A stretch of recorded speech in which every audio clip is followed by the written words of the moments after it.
شروع اللہ کے نام سے جو بڑا مہربان اور نہایت رحم کرنے والا ہے۔ السلام علیکم ورحمۃ اللہ وبرکاتہ۔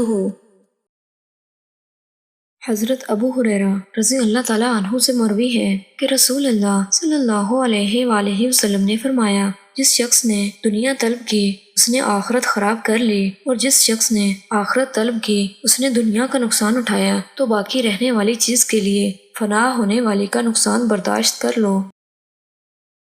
حضرت ابو ہریرہ رضی اللہ تعالیٰ عنہ سے مروی ہے کہ رسول اللہ صلی اللہ علیہ وآلہ وسلم نے فرمایا، کچھ قومیں خواہش کریں گی کہ کاش وہ بہت زیادہ برے عمل کرتے۔